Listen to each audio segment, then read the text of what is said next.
Richard Norris is probably the greatest medical miracle in the world right now.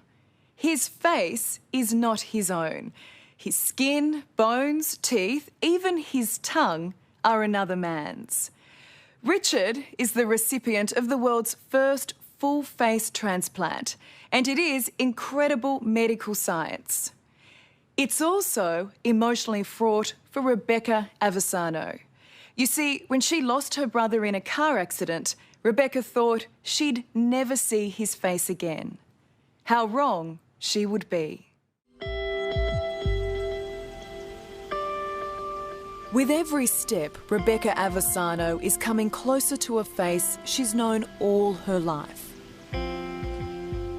It's the face of her brother Joshua, who died 3 years ago. I think I was just thinking, what the hell? My brother just died.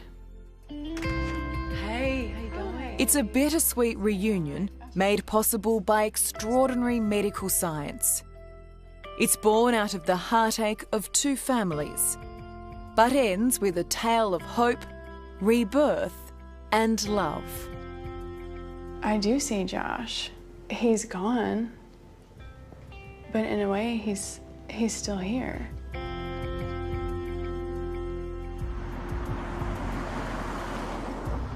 Fieldale, Virginia, in the United States. Population 826. It's not the sort of place you'd expect to find pioneering medical science. This really is a one-street town. Richard, Hey, how you good. doing? I'm going Man, good. you look good. Thank you, sir. Welcome back home. And it's where Richard Norris grew up. Oh, here comes my father. This is your dad. Yeah. It is a small town. How y'all doing? What was he like before the accident? He was full of it. Was he a bit of a handful at times? Yeah, at times he was. He liked to pull jokes on you. Eddie and Sandra Norris can laugh now, but for years they've suffered alongside their son. Sandra saw something no mother should ever see. It happened so fast. You're asking yourself, what am I supposed to do? What can I do? Tell me what I need to do. And you can't do nothing. You know, you're not in control anymore. Richard's family has abandoned the house that he grew up in because it holds too many bad memories. But back in September 1997, Richard, who's 22, arrives home drunk at around 5 p.m. It's a Wednesday. His mum, Sandra, is upset and they start arguing. The fight moves into Richard's bedroom where, according to the police report, he grabs a shotgun and tells his mum he's going to shoot himself. What he doesn't know is that the gun is loaded. It fires and blows off half his face. So Richard had blown off his nose? Mm-hmm. His lips? His lips, his chin. His teeth? His teeth. The gun, actually, when he went to pull it out, it was going this way. And everything from top here down came out. Can you ever get that image out of your mind? No. No. Do you ever have flashbacks? Yes. And I hear it. Yeah. I fought for him. I fought with him. I willed him to live. If you can will somebody to do something, I willed him to live. Richard may have survived, but the damage is devastating. He can't talk and he's fed through a tube in his stomach. First time I seen him, God, I couldn't look at him. I mean, it was so bad. And I just thought to myself, what kind of life is he gonna have? It just killed us. I think I hurt bad as he did. What did you see? I didn't see myself. I really didn't know who I was when I was standing there. Richard became a recluse. Over the next 15 years, he's frequently suicidal. And on the rare occasions he does leave the house, he hides behind a mask. And how did people react to him when they saw him, even with the mask? They would stare at him, you know. And then when Even people come to the house, he would wear a mask. he wouldn't eat at the table with us. Desperate for a miracle, Sandra starts searching online. But face transplants are still the stuff of science fiction. Then, in 2005, 8 years after Richard's accident, Sandra finds a speck of hope in a trailblazing surgeon, Dr. Eduardo Rodriguez. I'll take another 4x8. This was a very quiet and reclusive individual, and I didn't know what would be the possibilities of him integrating back into society if we were to help him. Did you feel sorry for him? Absolutely. Absolutely. You always feel sorry for someone who walks into your clinic with their head down, wearing a baseball cap and a mask. It will take Dr. Rodriguez another 7 years of research, practicing firstly on cadavers and then a brain-dead patient, Coming out. before he is ready to risk Richard's life in what will be the most comprehensive and ambitious face transplant.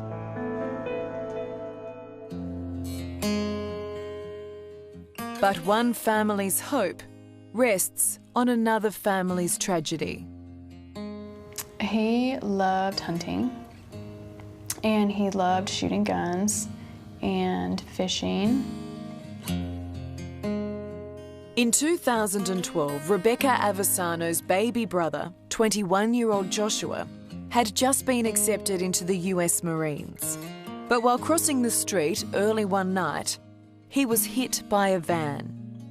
Joshua was rushed to the hospital where Dr. Rodriguez worked, only to be declared brain dead. I think that's the first time I've ever seen my dad cry. That was one of the hardest parts for me, was to watch my parents have to go through that.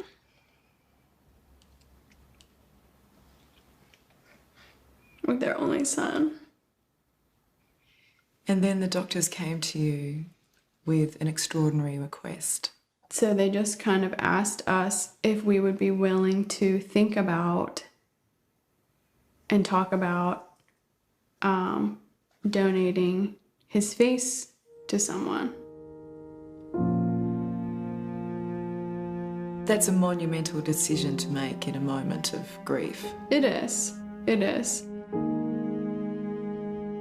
Part of me started to feel offended. Like, what are you doing? I just freaking lost my only brother, who is 21 years old, and now you're asking to take his face as well. You know, donating his face, his entire face, meant that someone else would be walking around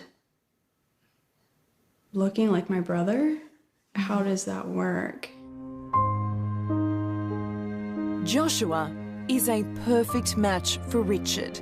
They're the same blood type, skin colour, hair and face shape. He died so you could be here today. He did. His family and him could easily not get nothing and carried on with their lives, but they chose not to. March 19, 2012, and Dr. Rodriguez is prepping for the biggest operation of his life. The stakes are high. There's a 50% chance Richard will die on the operating table. What right do you have to take that kind of risk with someone's life? Well, I look at the person. I look at the person and I look at the suffering that they go through. It was 100% the right decision. I know you hated your disfigurement, but was it really worth the risk of dying? Absolutely. Did you want him to go through with the surgery, Eddie? No. I was afraid the risk was so high that, we'd lose him. A team of 150 staff is assembled to do what has never been attempted. Joshua's face is removed, starting from just past his hairline, his forehead, eyebrows, nose, bone structure including the jaw, all the way down to below his collarbone, peeled off in one piece and attached to Richard, who's had the remainder of his face removed. It will take a grueling 36 hours. I'm just racing to get to the end point, and we have to keep pushing everybody in that direction, calmly, methodically. There's no turning back. We have a job to complete. There is no plan B. Failure is not an option. Coming up, Richard's new face. Tell me about that moment when Dr. Rodriguez handed you the mirror. Finding love. Do you think he's handsome? Yeah, of course I do. And the moment Rebecca sees her brother's face on Richard. He's gone. But in a way, he's still here. That's next on 60 Minutes.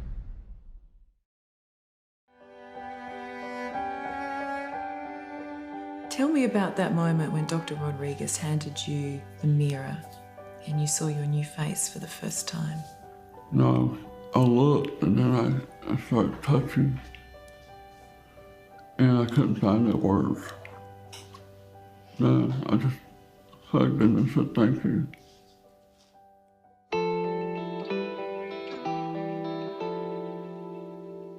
Three years since Richard's full-face transplant, and he's not only living the normal life he once dreamed of, he's found true love with Melanie Solis.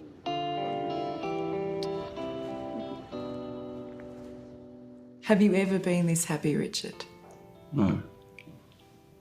I had this when I was her. It's called love.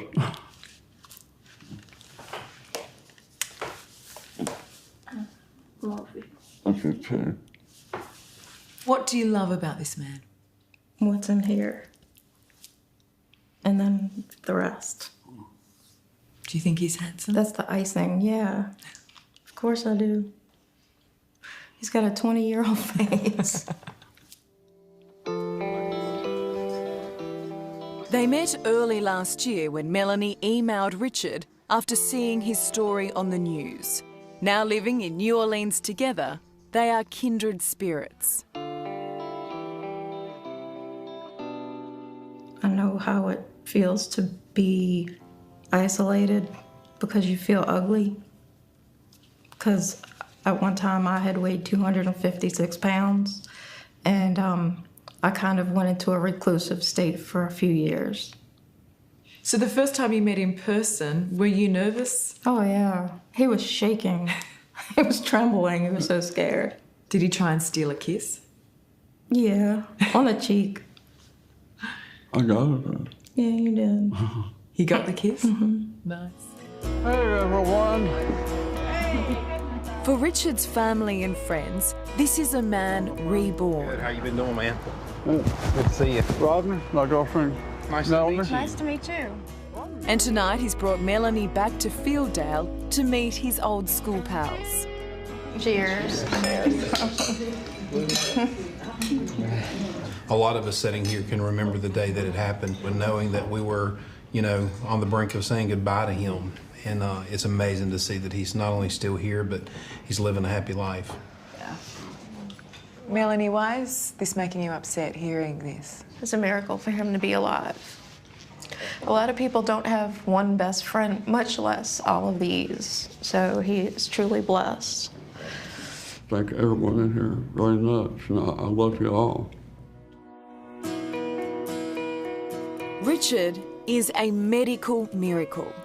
No one could have predicted how successful the transplant would be. Joshua and Richard's senses and nervous system have fused into one. Richard can now smell with Joshua's nose, taste with his tongue, and even the hair he's shaving is Joshua's.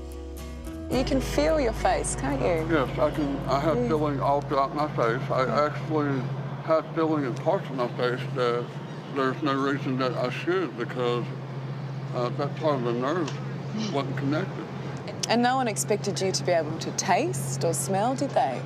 No, that was actually a surprise to us all. You know, the first thing I got to smell was freshly cut grass. Freshly cut grass. Richard now thinks of his face as his own, but every day he remembers the gift Joshua's family gave him. And now Joshua's sister, Rebecca, has flown in. She wants to see the man who's wearing her brother's face. I didn't know that I would ever even get the opportunity to meet him. And I didn't know if he would ever even want to meet me, you know? He does. There is so much he wants to say to Rebecca. How you doing? You feeling all right? Yeah, I'm feeling excited.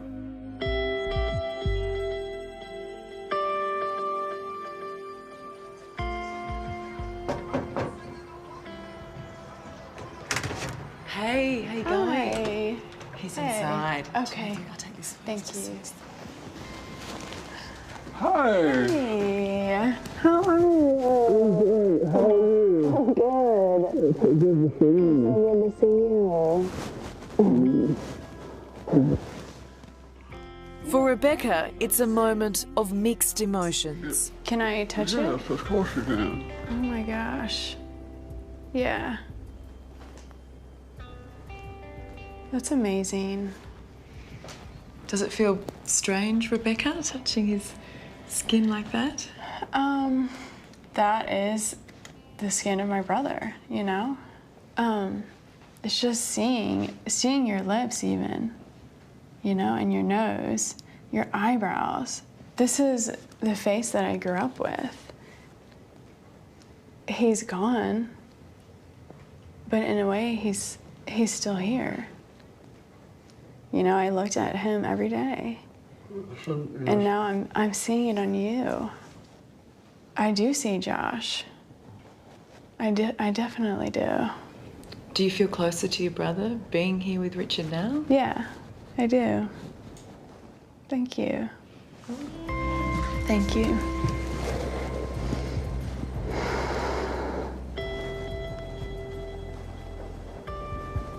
Thank you.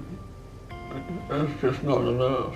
There's no words to describe how thankful and how grateful I am to their family. Do you want to see Richard's family? Yeah, I'd love to. Hey, Rebecca, how you doing? It's the chance Richard's mother, Sandra, has longed for.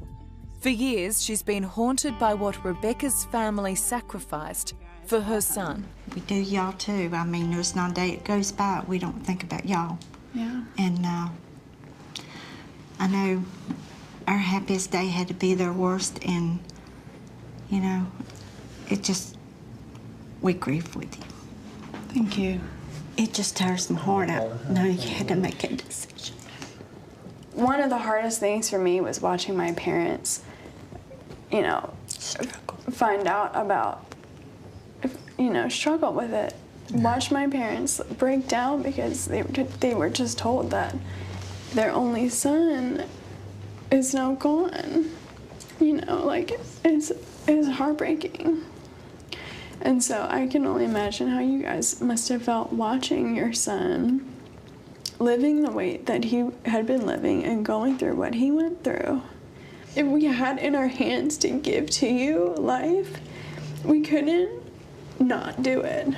We couldn't just keep it to ourselves.